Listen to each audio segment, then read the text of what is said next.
Bonjour chers frères et sœurs, je vous salue, vous qui aimez l'histoire.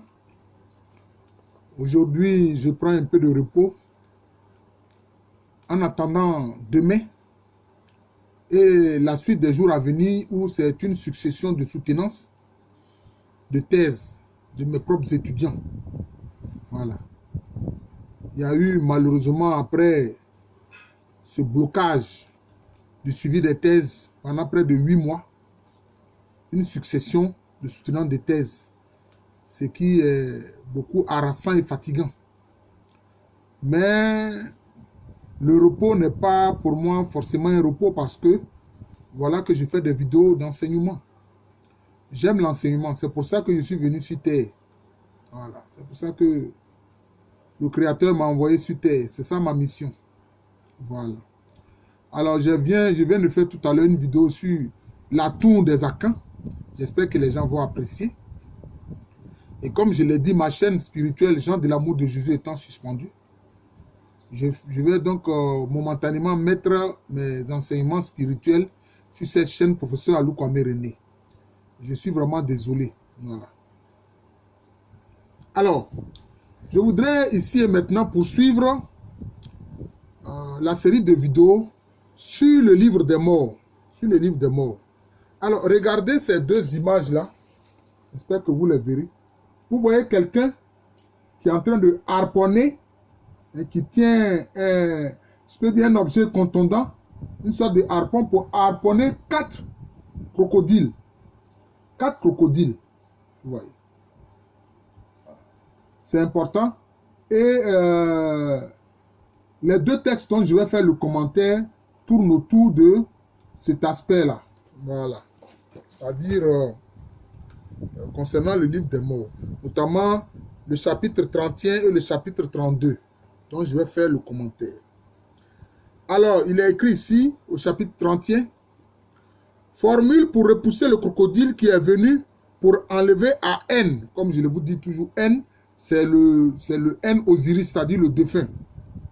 Sa puissance magique. Comme je dis, il n'y a pas de magie. Les anciens Égyptiens, nos ancêtres anciens Égyptiens ne faisaient pas de magie. Pour eux, c'est le terme sacré. C'est la sacralité. Et les Européens traduisent en mettant magie. Non. Gog et Mag, c'était au Moyen-Orient là-bas. Ce n'est pas en Afrique. Pour arriver à sa puissance sacrée. Voilà, c'est ce qu'il faut entendre, sa puissance sacrée. Alors, il est dit ici, arrière, va-t'en. Arrière, crocodile. Ne viens pas contre moi. Je vis de ma puissance magique, mais je remplace ça par sacré. Ne me fais pas dire ton nom, que voici au grand Dieu qui t'a fait venir. Cela veut dire quoi? Chez les anciens Égyptiens, les Khmets, tout comme chez les autres Africains, connaître le nom de quelqu'un est très important. Connaître le nom de quelqu'un, c'est un peu connaître la personne au plan spirituel. Parce que quand on connaît quelqu'un, on peut l'appeler. On connaît le nom de quelqu'un, on peut l'appeler de son nom. Et vous remarquerez que chacun de nous répond de son nom. Voilà. Moi, je m'appelle Alou Kwame René. Si vous m'appelez autrement, si vous m'appelez Kwadjo, Kwaku, je ne vais pas répondre. Parce que ce n'est pas mon nom. Donc, connaître le nom de quelqu'un est très important. Ouais, connaître le nom de quelqu'un. Et d'ailleurs, c'est en Égypte antique que les Hébreux ont pris cette façon de faire là. Ont pris cette façon de faire là. Vous voyez? Le fait de connaître le nom de quelqu'un, pouvoir l'appeler au plan spirituel. Alors, pourquoi est-ce que le crocodile que les anciens Égyptiens appellent Sobek hein, est dangereux pour le défunt? Vous voyez? Sobek Breke. Hein, les Otiles et les Bétis disent Beke ou Breke. Voilà. Vous voyez que c'est la racine du même nom. Alors, que symbolise le crocodile? Le crocodile est un animal, est un reptile qui arrache les chairs. Vous voyez? Lui, il ne mâche pas, il arrache les chairs. Et d'ailleurs,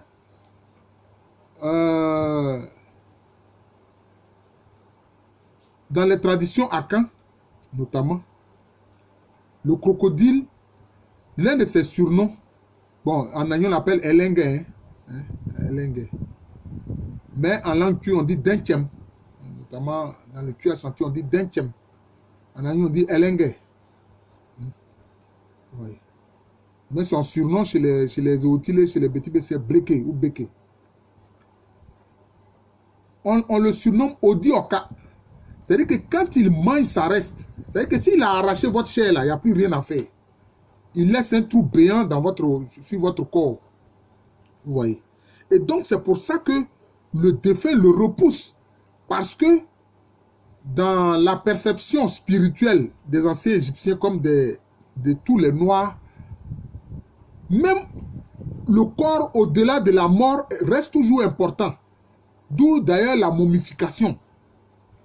Donc il ne faut pas que le corps soit, je peux dire, handicapé par la morsure du crocodile.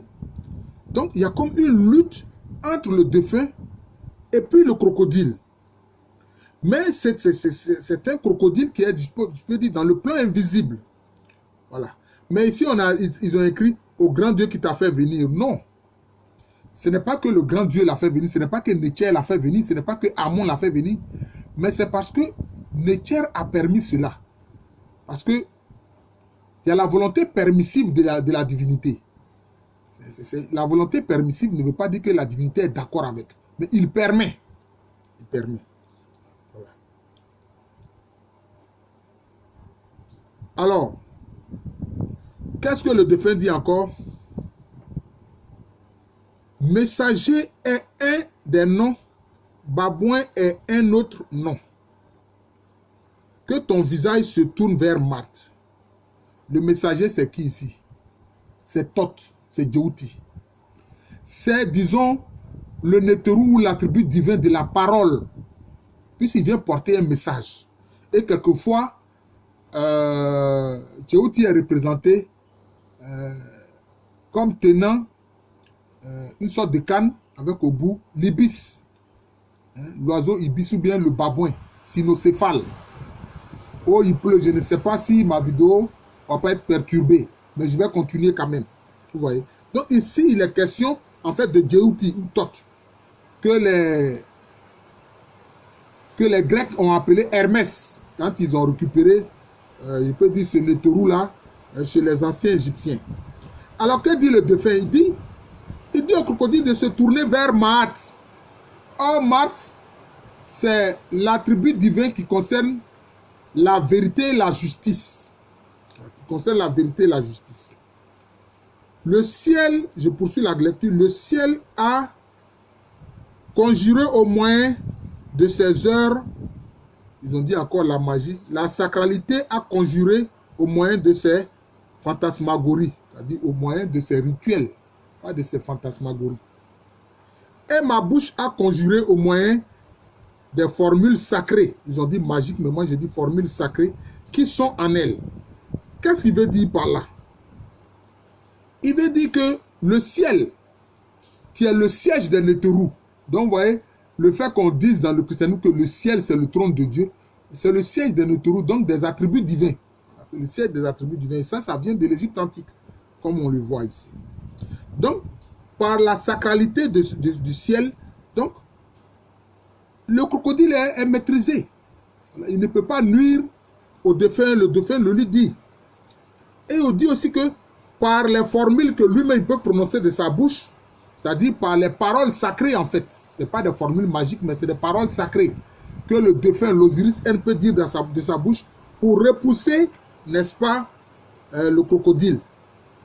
Les 4 crocodiles, d'ailleurs même il s'agit de 4 crocodiles qui viennent des 4 points cardinaux. Mais dans le plan spirituel. Et qu'est-ce que lui dit maintenant le défunt? Il dit lui ses dents sont en silex et que ses mollets sont en pierre. Voyez.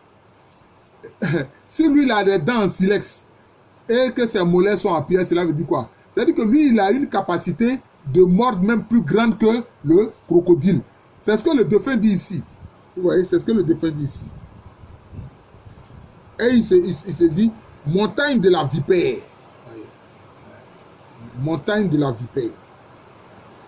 Oh, ma colonne vertébrale qui s'exprime sous forme de ma puissance, il dit encore magique ici, mais en fait, de ma puissance spirituelle, ma puissance sacrée, ne permet pas que ce vil crocodile qui vit de puissance magique l'atteigne, l'enlève. Voilà. Donc, qu'est-ce que le défunt dit ici? Il dit qu'il a une colonne vertébrale solide, hein, qui exprime sa puissance sacrée. Parce que nous savons que le crocodile aussi, il a des vertèbres solides. Voyez? Il a des vertèbres solides. Et lui, il dit que lui, le défunt, il dit que ses vertèbres sont encore plus solides et que cela exprime sa puissance spirituelle, voilà, sa puissance sacrée. Et que cela ne va pas permettre à ce que ce vil crocodile-là puisse vaincre sa puissance sacrée et l'enlever.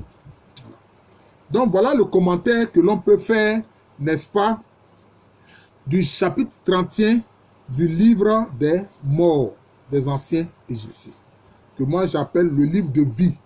C'est pour que le défunt puisse vivre dans l'au-delà. Alors nous allons commenter aussi le chapitre 32. Formule pour repousser le crocodile qui est venu pour enlever à l'homme sa puissance sacrée dans l'empire des morts. Alors chaque fois je vais remplacer magique par sacré. Ça c'est le titre qui est donné. Formule dite par N, c'est-à-dire l'Osiris N. Un grand dieu était tombé sur son flanc, mais l'Énéade l'a relevé et le fils est venu. Il a parlé avec son père et il a construit, il a soustrait ce grand dieu à ses 4 crocodiles. À quoi fait allusion cette phrase-là? Ce grand dieu dont on parle, c'est Osir ou Osiris, qui est l'attribut, je peux dire divin, de l'homme parfait. L'attribut divin de l'homme parfait, c'est Osiris. Il était tombé, mais il a été relevé par tous les attributs divins. Et son fils est venu lui parler. Son fils, c'est qui? C'est Horus. Or, qui est victorieux des forces du mal, c'est-à-dire des forces de Seth, des forces sétiennes. Et donc, il a été soustrait des 4 crocodiles qui peuvent arracher la chair du mort. Ces 4 crocodiles qui sont aux 4 points cardinaux. Ils sont aux 4 points cardinaux. Mais aussi qui relèvent des 4 éléments, mais qui sont, je peux dire, ces 4 éléments, c'est-à-dire la terre, l'eau, le feu et l'air, mais qui sont des éléments viciés. Les éléments qui sont viciés par les forces sétiennes. Ce ne sont pas les éléments purs. Il y a la terre pure, il y a l'eau pure, il y a l'air pur et puis il y a le feu pur. Mais ce sont les 4 éléments mais qui ont été dévoyés par les forces de Seth. Voilà. Donc c'est ça. Et ça, c'est pour ça qu'il dit qu'on le soustrait de ces 4 crocodiles-là. Qui peut prendre ces 4 formes, mais qui sont désacralisées, qui sont négatives. Il dit quoi? Je les connais par leur nom, ainsi que leur vie, car je suis celui qui leur a soustrait son père. Cela veut dire quoi? Il s'identifiait, le mort s'identifie ici, le défunt s'identifie ici à Horus. Vous voyez? Et il dit, il connaît le nom de ces crocodiles, de chacun de ces crocodiles. Or, dans la spiritualité des anciens Égyptiens, comme je l'ai dit, comme chez les peuples d'Afrique, quand on connaît le nom de quelqu'un, c'est important. On peut avoir, disons, une forme de contrôle, puisque alors on peut l'appeler pour qu'il nous écoute. Voilà, on peut l'appeler pour qu'il nous entende. Et comme il connaît le nom de ces 4 crocodiles, il peut appeler chacun d'eux. Et puis maintenant, leur parler. Voilà. En s'appuyant sur Horus, en disant que lui, il est Horus. Voilà, il s'identifie à Horus. C'est lui qui a soustrait justement son père Osiris, ou Osir, justement, de ces 4 crocodiles-là. Voilà. Et il dit encore, arrière crocodile de l'Ouest, qui vit des étoiles infatigables. Ce que tu abomines est dans mon sein. J'ai avalé le cou d'Osiris, je suis Seth. Pourquoi ici encore, il ose s'identifier à Seth? qui contrôle toutes les forces du mal en fait. Seth, c'est l'être négatif. C'est le frère d'Osiris, mais qui agit mal. Excusez-moi si je crie un peu, c'est à cause de la pluie. Qui agit mal, mais qui est au-dessus de toutes les forces du mal. Voilà. Et donc, si lui, il s'identifie à Seth, c'est pour pouvoir contrôler ces forces du mal, puisque Seth est au-dessus d'eux. C'est lui qui est leur maître. Vous voyez? Donc, c'est ce qu'il dit ici. Et donc, par cette formule-là, par cette parole sacrée, il contrôle le crocodile de l'Ouest, qui est sans doute le crocodile qui est lié à l'eau négative, à l'eau viciée, à l'eau dévoyée. Voilà. Le serpent est dans mon sein. Ça veut dire quoi? Il s'identifie même à Apophis. Voyez? À Apophis. Et disons au grand serpent, une sorte de dragon. Voilà, pour pouvoir contrôler ce crocodile. Et il dit quoi? On ne me livrera pas à toi. Ta flamme ne prévaudra pas contre moi. Voilà. On parle ici de flammes alors que vous voyez que j'ai parlé d'eau. Mais l'eau aussi, quand il est très glacé, il brûle comme du feu. Il faut comprendre cela. D'ailleurs, l'eau et le feu sont deux réalités.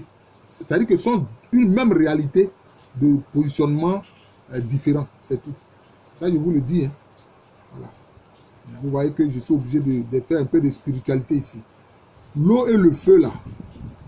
C'est pour ça que vous voyez que la goutte d'eau a la même représentation que la flamme de feu. Seulement la flamme de feu, sa tête est orientée vers le haut. Alors que la goutte d'eau, sa tête est orientée vers le bas. C'est la même réalité. Voilà. L'eau glacée brûle, le feu brûle. Et quand le feu brûle aussi, il émet de l'eau, notamment vous voyez sur les cierges, les bougies. Voilà.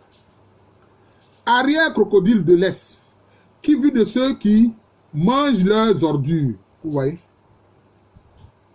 Un défunt qui mange ses ordures, c'est-à-dire même ses excréments, c'est quelqu'un qui est dans les enfers. Il est en enfer. Voilà. Voyez. Et il parle donc de ce crocodile de l'Est. Donc il y a un crocodile de feu, mais de feu dévoyé, qui dévore les êtres humains, les défunts qui sont en enfer, et qui se nourrissent de leurs ordures, parce que, de leurs excréments, parce qu'ils n'ont pas de bonne nourriture à leur disposition. Ce que tu abomines est dans mon sein. J'ai cheminé. Je suis Osiris, arrière crocodile qui est à l'est. Un serpent est dans mon sein. On ne me livrera pas à toi. Ta flamme ne prévaudra pas contre moi. Vous voyez? Il dit aussi qu'il s'identifie à un serpent et que lui aussi il peut mordre le crocodile pour lui transmettre son venin. Transporte ses venin. Et maintenant il s'identifie aussi à Osiris, qui est l'homme juste, qui juge les défunts. Vous voyez? Et il dit que la flamme de ce crocodile-là, donc cette flamme viciée, ce feu vicié, vous voyez là, n'a pas d'impact sur lui. Arrière crocodile du sud, qui vit d'excréments et dont la gueule est brûlante. Ce que tu domines est dans mon sein. Il n'y a pas de sang dans ta main. Je suis Sopède. Je suis Sopède. Bon, je ne vois pas à quoi Sopède renvoie. Mais peut-être que je pense que ça renvoie à une eau qui peut éteindre le feu. Je pense que c'est cela. Arrière crocodile qui est au sud, je t'ai supprimé, car mon nombril est une fleur bébête. Alors, disons c'est une plante qui a une odeur. Là, cette fleur-là, c'est une plante qui a une odeur.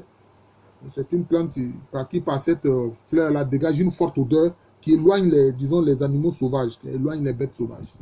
Donc vous voyez que il se donne les moyens non seulement de combattre le crocodile du sud. Le crocodile du sud, je peux dire que c'est le crocodile de l'élément terre. L'élément terre. Qui mange ceux qui se nourrissent de leurs propres excréments. Donc c'est des gens qui sont vraiment dans les enfers, des défunts qui sont dans les enfers. Et lui, il dit qu'il a les moyens de combattre ce crocodile du sud-là. Qui s'appuie sur l'élément terre. Il a dit que je t'ai supprimé. Je t'ai supprimé. par la fleur des bêtes, qui a une forte odeur. Et cette forte odeur-là, cette fleur-là, éloigne les prédateurs, les animaux prédateurs. On ne me livrera pas à toi. Maintenant, il parle maintenant au crocodile du Nord. Le crocodile du Nord, c'est quoi? C'est le crocodile qui s'appuie sur l'élément air. Parce que l'air monte. Voilà. Qui vit de cette portion au milieu des heures? Ce que tu abomines est dans mon sein. Mon venin est dans ma tête. Je suis Atoum, arrière-crocodile qui est au nord. Selkit est dans mon sein. Je ne l'ai pas encore enfanté. C'est-à-dire que Selkit, c'est une arme, un moyen notamment de combattre ce crocodile-là qui est du nord, donc qui a de l'air vicié, donc qui s'élève. Et il s'identifie ici à Atoum, qui est un Nettourou qui est tout puissant. Un Nettourou qui est tout puissant. Voilà. Et il poursuit en disant, je suis celui dont les yeux sont verts. Tout ce qui existe était dans mon poing. Et ce qui n'existe pas encore est dans mon sein. Je suis vêtu et muni du pouvoir sacré de Ré. Cela veut dire quoi? Tout ce qui... Je suis celui dont les yeux sont verts. C'est-à-dire quoi? Il s'identifie à toute la création. Parce que la végétation est verte en général. Donc il s'identifie à la création. Et il s'identifie aussi à qui? À Ré, qui est l'attribut divin de la lumière. Vous voyez? L'attribut divin de la lumière.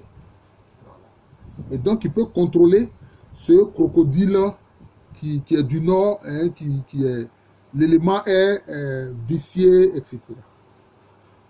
Il dit quoi donc? Il est vêtu du pouvoir de Ré, le défunt. Il dit, il est sur moi et sous moi, pleinement réalisé pour moi, amplifié pour moi, élargi pour ma gorge dans la résidence de mon Père, le grand Dieu. Il m'a donné ce bel Occident qui anéantit les vivants, dont puissant est le maître endormi en lui chaque jour. Je suis Ré qui se protège lui-même. Rien de mauvais ne peut me renverser. Voilà. Donc, il s'identifie au grand Dieu. Le grand Dieu, c'est qui? C'est Nétché, dont on voit les différents attributs, dont ici Ré est un des attributs, l'attribut de la lumière. Et donc il dit quoi? Qu'il est protégé. Ré est sur lui. Ré est sous lui. Pleinement en lui. Amplifié pour lui. Élargi dans sa gorge pour qu'il puisse parler. Comme Ré même parle. Ré qui est lumière. Et dans la résidence de son père, le grand Dieu, c'est-à-dire Nétché, ou Amon, l'invisible, qui lui a donné ce bel Occident, c'est-à-dire que on voit la barque de Ré justement va vers l'ouest. Hein? Comme quand le soleil se couche, la barque de Ré va vers l'ouest. Hein? Endormi en lui chaque jour. Donc, chaque jour, il renaît, hein? Il réapparaît. Je suis Ré qui se protège lui-même. Rien de mauvais ne peut me renverser. Voilà. Donc, il s'identifie à Ré et donc il estime que rien de mal ne peut lui arriver. Voilà, parce que il est l'attribut divin de la lumière. Et on met aussi, là c'est un autre chapitre que je vais aborder prochainement, c'est-à-dire le chapitre 33. Je vais aborder prochainement. Mais ce n'est pas très long, peut-être que je peux en parler. Alors le chapitre 33, formule pour chasser le serpent. Parole dite par haine. Oh, Rérek, ne bouge pas.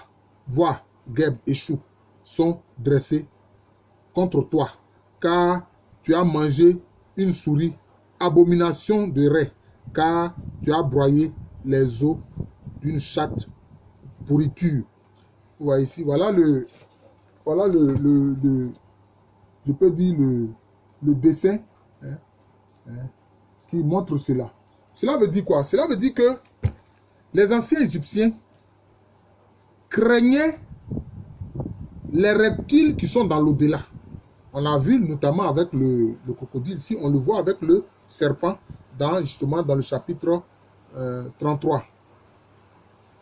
Et c'est le serpent ici qu'il appelle Rérek. Et il dit que lui, il s'appuie sur Geb, l'attribut divin de la terre, et sur Chou, l'attribut divin de l'air, pour se dresser contre Rérek le serpent. qui se nourrit de souris.